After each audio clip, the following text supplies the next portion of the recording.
morning, everyone. Good to see you. My name is Brandon. I'm the student ministry pastor, and I'm excited to share God's word with you guys this morning as we wrap up our series in the book of Jonah. And before we get started, I'll invite you to turn with me, if you have a Bible, to Jonah 4 is where we're going to be camped out today. And then, as Matt mentioned, we have our app, and in our app is a notes feature, and you can follow along with me during my message. But as you're getting settled, just curious, who is excited for the Super Bowl this afternoon? Who is? Oh, nice. Nice. That was awkward. Literally no one. All right. Cool. That was a great icebreaker, huh? I felt connected. That was nice. Cool. So I'm going to move on now. Awesome. Yeah, next, yeah.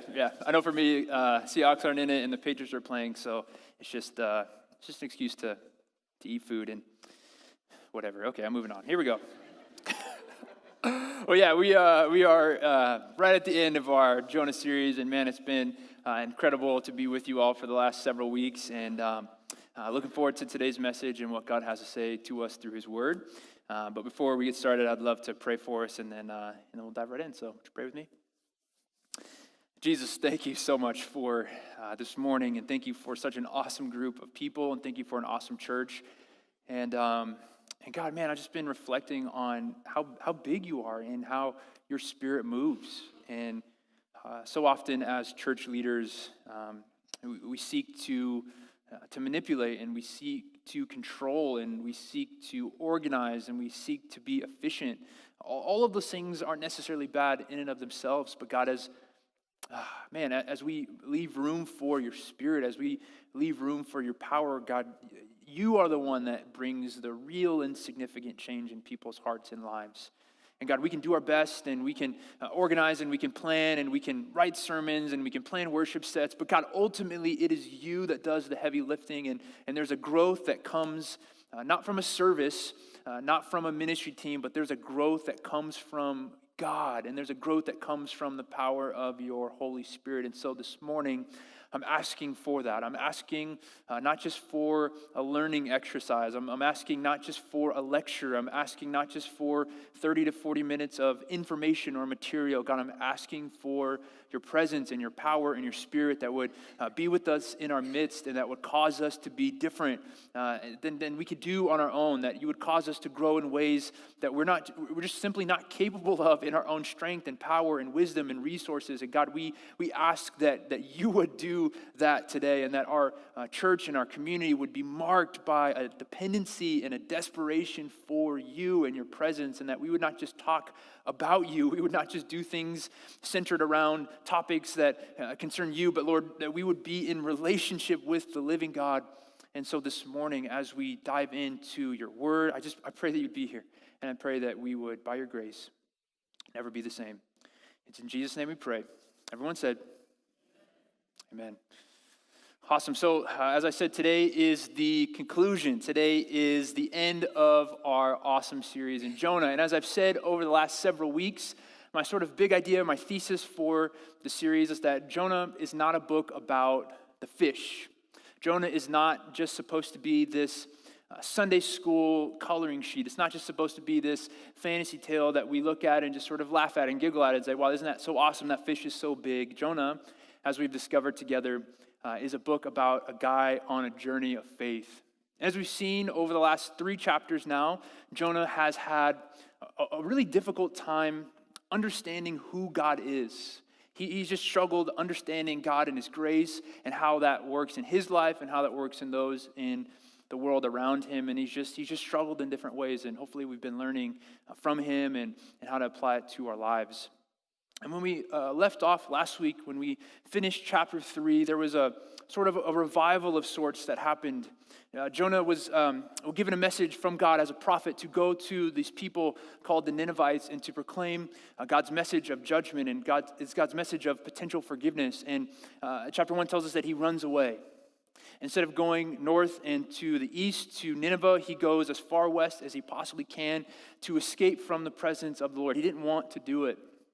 And eventually God sends an epic storm to get his attention, and eventually he is thrown into the water and swallowed by a great fish. And it's in chapter 2 that we see his prayer of thankfulness for God saving his life from the depths of the ocean. And then chapter 3, last week, we found that God gave him a second chance to go to Nineveh. And he does. He communicates God's message to those people. And after they repented, after they asked God for forgiveness, chapter 3, verse 10 tells us that when God saw that what they had done and how they had put a stop to their evil ways, he changed his mind and did not carry out the destruction that he had threatened. And so chapter 3 really ends on a high note, right? It ends with this revival. It ends with people that were far from God, that were wicked and were vile and have been doing terrible deeds for hundreds of years, finally asking God for forgiveness and God granting them mercy. And if Jonah were to end with chapter 3, this honestly would be one of the coolest stories in the Bible. If Jonah would end with chapter 3, this would be a tale about someone running from God, getting a second chance, eventually obeying, and God showing up and doing something so mighty and powerful that only he could do. If Jonah were to end with chapter 3, this would be an awesome turnaround story of a guy who had got a second chance and did what he was supposed to do, and it'd be this feel-good tale of a guy who figured some things out. But unfortunately for Jonah, and fortunately for us, Jonah does not end with chapter 3. Jonah continues with chapter 4, and the conclusion of the book is really, for lack of a better term, extremely awkward. In fact, it's probably my favorite chapter of Jonah because of how weird it ends. If you've ever read it, you know what I'm talking about. It has this sort of high in chapter 3, and then it just sort of ends in this weird way. And what we'll find this morning is that Jonah ends our story angry. And not just like a little angry or a little peeved or a little bit just annoyed. We see that he just sort of loses his mind. He kind of throws a tantrum, right? And I'll tell you, as someone with small children, right, 4, 2, and little, we see lots of tantrums. And if you're a parent in here, you know what I'm talking about. And it happens very fast. You don't see it coming necessarily. All of a sudden you realize my kid's on the ground screaming and I don't really know, like, should you be this mad right now? Like our kids right now, their thing is the color of their plates. Like we give them a blue plate and it's like, it's the end of the world. I mean, honestly, it's like, Daddy, I don't want a blue plate. You know, just like real tears. I want purple. They're screaming and they're crying, and as a parent, you're just like, it's an eating vessel. Like this doesn't. And I find myself saying this to my 4-year-old. This is a plate. The color does not affect how the food goes inside your digestive system. I'm telling this to my 4-year-old. He doesn't get it, right? And he's like, I want a purple one. I'm like, okay, all right, fine. I'll give you a purple plate. And I go over to the drawer and give him the purple. I don't want the purple one. You're like, oh my goodness, you know. It's just like real tears over plates and cups, and my sister hit me, and it's just like tantrums, right? If you have kids, you know tantrums happen when someone doesn't get their way and they don't have the emotional capacity to handle it. But really in our lives together, tantrums aren't just for toddlers. Sometimes we find ourselves in headspace where we just sort of lose our cool. We lose our ability to cope because things just get so out of control that we just sort of fall off. And this is where we find Jonah. We find him angry. And there are actually two real reasons why he's angry, and these are the two points in your notes. And the first reason that he's angry, we find, is number one, Jonah was angry because God didn't operate by his agenda. Jonah, we find, is angry because God didn't operate by his agenda. Look with me at chapter 4, starting at verse 1. It says, after God forgave the Ninevites, after he relented from his destruction, this is Jonah's response. Verse 1, it says, this change of plans greatly upset Jonah, and he became very angry. So he complained to the Lord about it. Didn't I say before I left home that you would do this, Lord? This is why I ran away to Tarshish. I knew that you were a merciful and compassionate God, slow to get angry and filled with unfailing love. You were eager to turn back from destroying people. Look at this, just kill me now, Lord. I would rather be dead than alive if what I predicted will not happen. And God says, is it right for you to be angry about this? This is Jonah's response to revival. For most people, for most prophets, for most pastors, you preach a message and hundreds of thousands of people come to faith. That's a pretty good day at the office, if you ask me, right? That's like you can put that on your resume, right?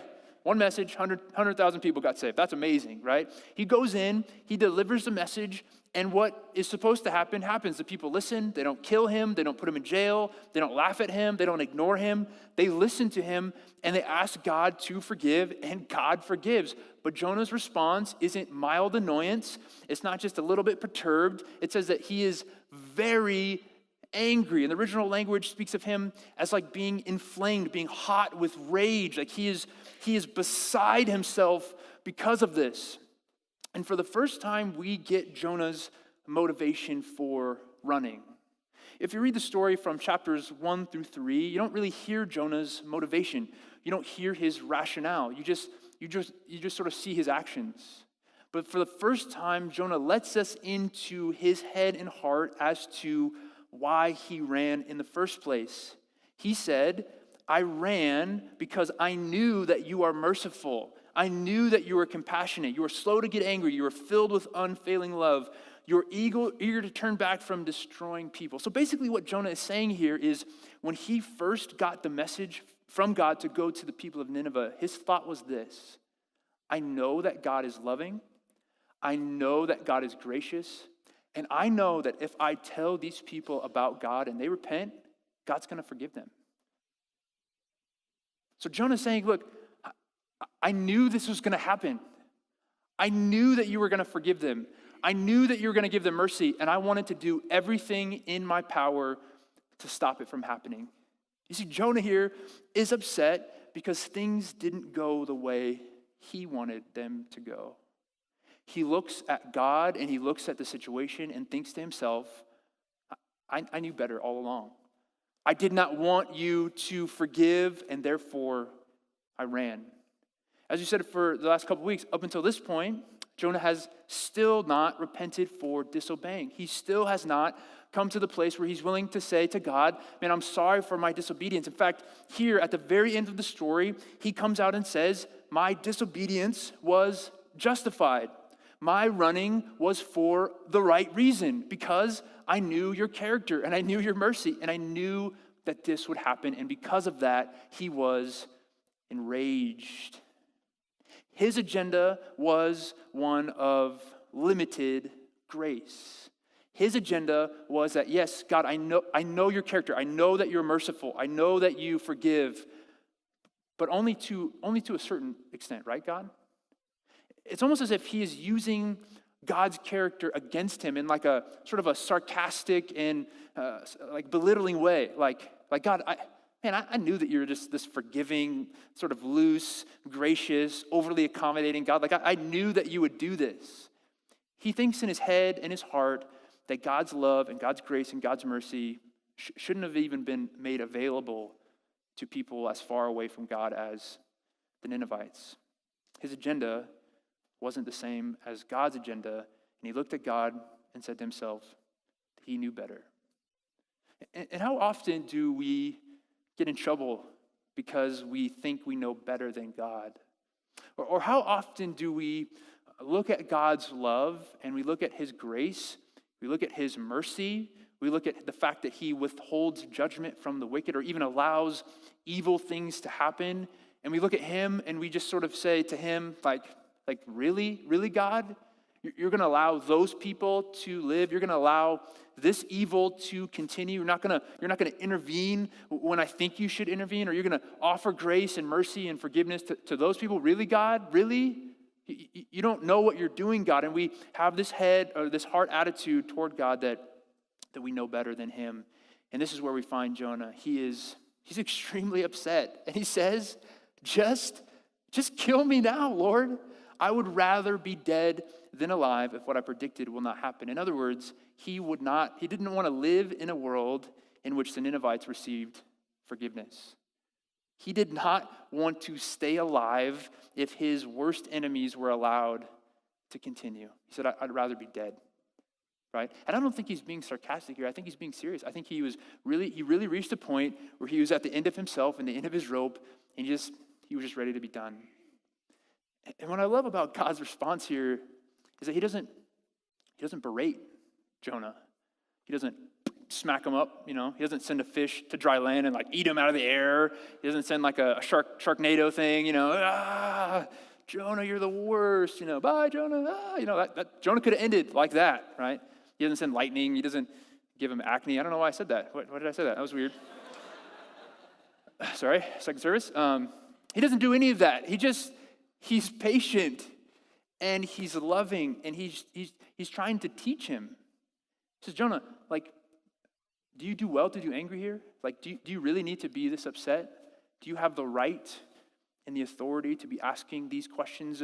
Are you in the place where you can question my judgment, where you can question my authority? Jonah, do you do well to do angry? And really the same question is for us, when we're thinking about God and his mercy, when we're thinking about him and his grace, when we're thinking about how he withholds judgment from the wicked and is patient with us and with those in the world, do we have the right to be angry?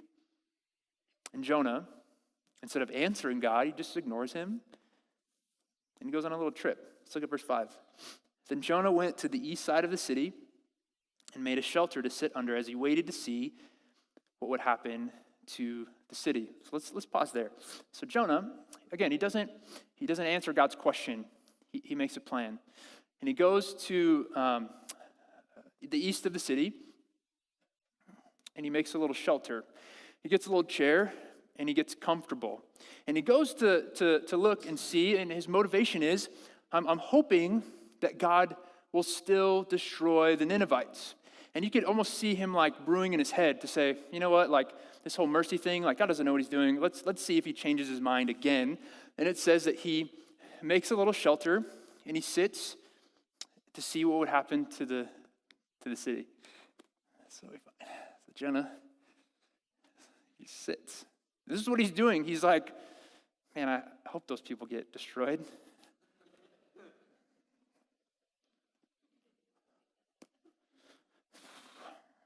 God, still nothing, still no destroying, right? He gets out his phone, he's maybe tweeting, he's on Instagram, he's kept catching up on his email, he's just sort of sitting. We don't know how long he's sitting. It could have been an hour, it's at least a day, maybe it's a week. We don't know how long he's sitting, but he doesn't go home to his family. His poor wife, man, where's she at? He doesn't go home to his kids, he doesn't go back to his day job. He's sitting on top of the city, hoping that God would rain down terror from heaven, and he's just like, come on, fire.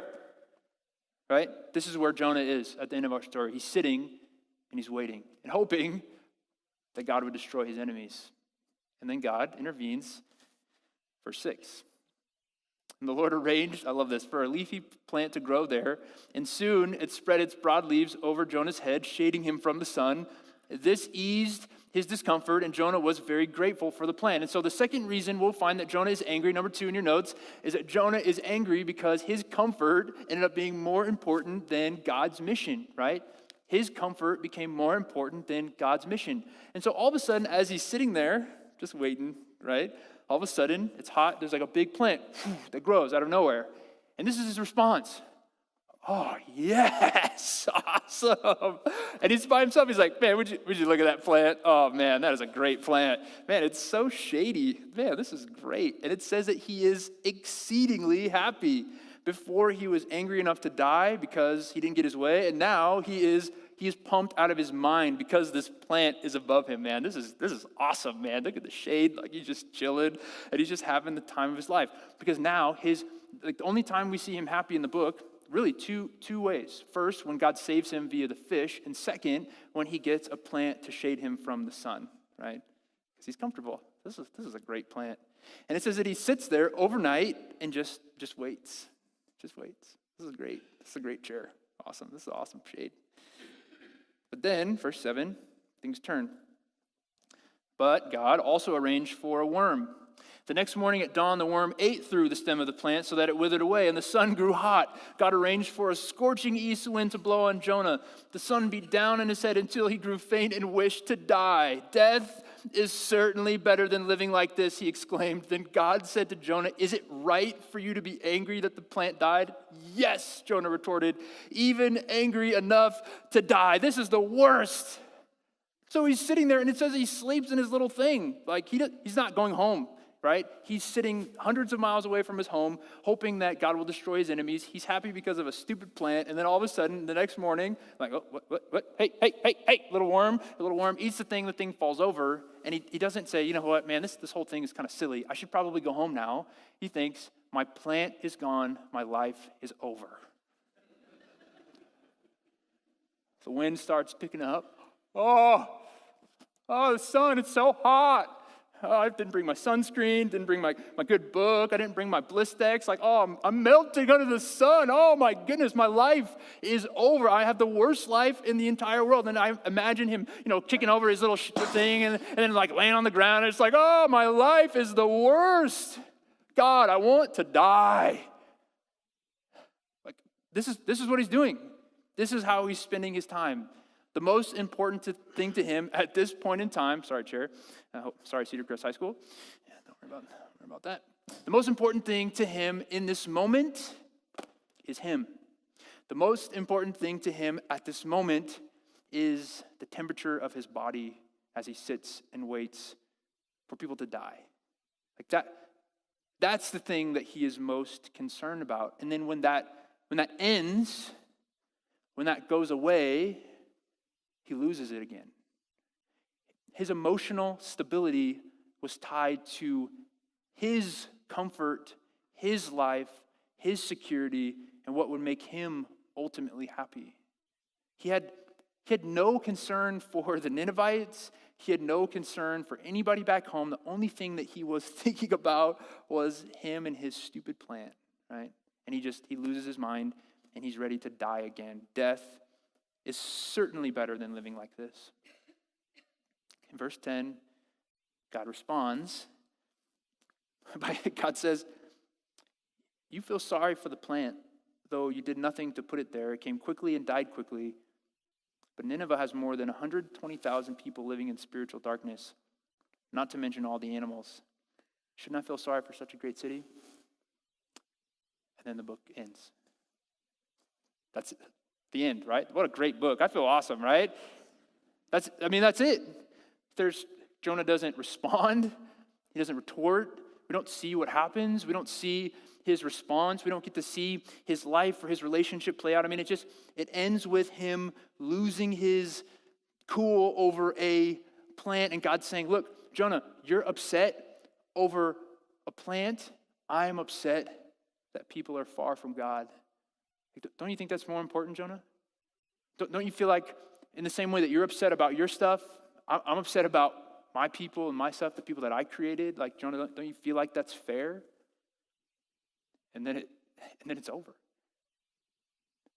You see, we don't know what happens to Jonah. We don't have any indication of his spiritual well-being after this moment. We don't know if he goes home and continues to be a prophet. We don't hear from him after this book. In fact, we don't even know if he just laid on the ground and eventually died because he was so upset. We don't know. We don't know if he just found a different job, and we don't know if he eventually came back to the Lord. We don't have any information about him. All we know is that he ends this interaction with God angry. And you see, I think that God set Jonah up here. I think that God created this opportunity as a way to highlight and contrast the fact that his comfort was more important than people. His experience on a hot summer day was taking up more emotional space than a group of over 100,000 people who were walking far from God. And I think God set him up. I think God used that as an illustration to just put those things next to each other and say, what's more important here, you or all of them? And then the book ends. And so the question for us is, what do we do? What do we do with this? What do we do with this book? What do we do with this chapter? What do we do with this series? And man, I'll tell you, I've been to church pretty much my entire life. I have sat through hundreds, if not thousands of sermons. I have heard long ones, I've heard short ones, I've heard topical, I've heard verse by verse, I've heard everything, I've heard all of it, and it's so easy when you come to the end of a book or the end of a series to just sort of pat yourself on the back and say, all right, we did it, we learned, and just sort of move on. But it's my hope and prayer for us as a community of faith that we would not just end as awkwardly and abruptly as Jonah 4 does. It is my hope and my prayer that we would not just hear these words and read this book and study this material and say, well, that's great. Jonah was kind of a jerk. He was kind of weird. Didn't really like him. Okay, let's move on. It is my hope and prayer that Jonah 5 for us would be a different story and a different scenario, and that we would take these things to heart and ask God to grow us and shape us to be more like him. That we would not ignore God's grace and God's mercy in our lives and just sort of go off and worry about things that don't please him.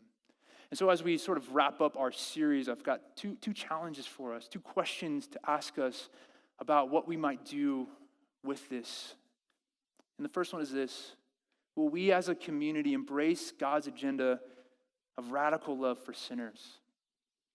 Will we embrace God's agenda of radical love for sinners? Will we, as a community of faith, embrace God's agenda of radical love for sinners? Because this is where Jonah got hung up. He said, man, he just didn't understand and embrace God's love and mercy as much as God wanted him to. His view of who God was, his view of what it meant to be in a relationship with God was inherently flawed. But my question for us is will we embrace the real message of grace? Will we understand and realize God's love for sinners? Will we as a community come to the understanding that we are not saved because we are a certain political belief? We are not saved because our education. We are not saved because we are upper middle class people. We are not saved because of the color of our skin. We are saved because of God's love and God's mercy and God's grace and God's pursuit of us who are sinners. This is the message of Christianity, and this is the good news that God is pouring out into the world, his love and grace for everyone. Because if we really understood this, this would radically change us.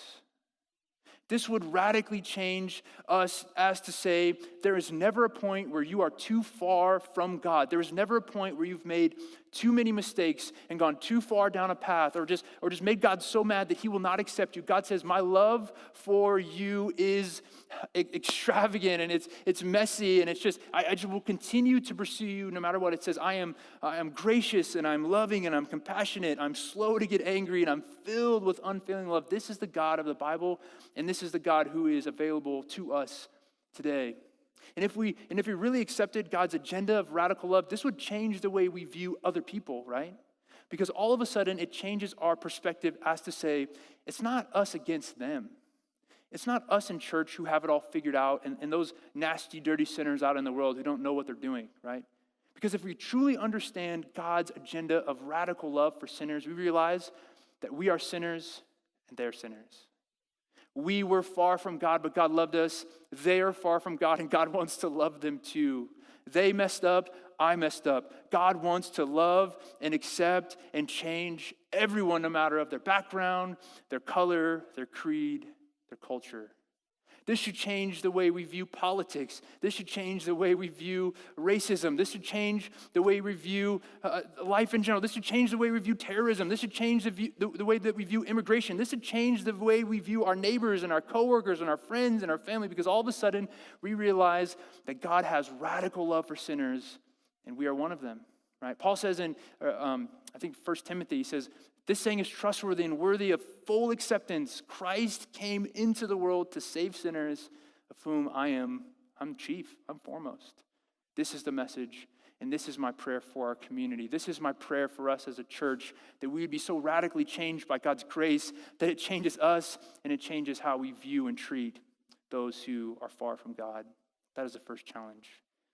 And the second challenge is this: will we commit to be less concerned with comfort and more concerned with God's mission? Will we commit to be less concerned with comfort and more concerned with God's mission for people? See, this whole chair plant leaf thing is hilarious to me. I think it's so funny. I think he's just like, he's being a tool, for lack of a better term. He's just being so dumb. But then the more I think about it, I'm like, man, how often do I get so spun up about me, my life, my stuff, my family, my house, my kids, my clothes, my phone, that like I stop looking out, and I just totally focus on me and my stuff. And then my emotional security and my emotional capacity gets inflated and deflated based on how comfortable I'm feeling at the time.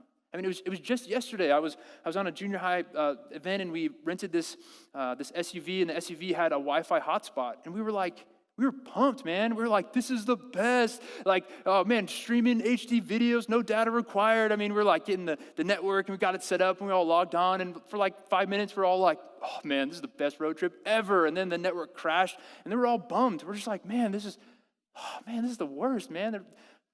The hotspot on the car stopped working, man. And the junior highs in the back were just like, Brandon, can you fix the network? Like, Brandon, what's wrong with it? Can you help us do it? Reset it, Brandon, reset it. This is the worst, right? We're all getting spun up about our rental car Wi-Fi hotspot on the way to go tubing in the mountains. Our life is hard, man. This is America, right? It's silly, but how often does our emotional energy get spent on the Wi-Fi isn't working? How often does our emotional energy get spent on the Amazon package that I ordered? 2-day shipping. It says 2-day shipping. It's been 4 days. Like, what in the world, right? Or when the thing shows up, you open the box, you're like, this is a small. I ordered a medium. Like, are they dumb? Like, come on. How much emotional energy do we spend because restaurants don't serve us the way that we think that they should serve us? Oh, man, this steak isn't as I wanted it. Or, my water's been empty for 38 minutes, I put it by the side of the table. Come on, give me some water, right? How often does our emotional energy get spent on our comfort in our lives? And to even go a step further, how much do our prayers center around us, me, friends, family, our house, our bank account, our kids? It's just we just get so self-enclosed with me and comfort and just things that we want. And the question that God asks Jonah is the same question that he's asking us. He says, you're sad about your stuff. You're sad about your phone breaking. You're sad about your Amazon package coming late. You're sad about your restaurant service being less than stellar. You're sad about your Wi-Fi not working in your rental car. You're sad about all of these things. But he says, but there are people living in spiritual darkness, and I'm sad about those people. So my question for us is, will we commit to be less concerned with comfort and more concerned with God's mission in the world? And that's not to say that we throw away all of our stuff, Marie Kondo, thank you, right? And we just, live in a dumpster somewhere, and never use Wi-Fi. That's not what I'm saying. But what I'm saying is what is our focus, and what might it look like for us to look up and look out and be concerned with the people and things that God is concerned with. In a few minutes, we're going to be wrapping up by taking communion. And I really think it's fitting for the end of the series because I want to do it a little bit different this morning. And if you are new to us or new to our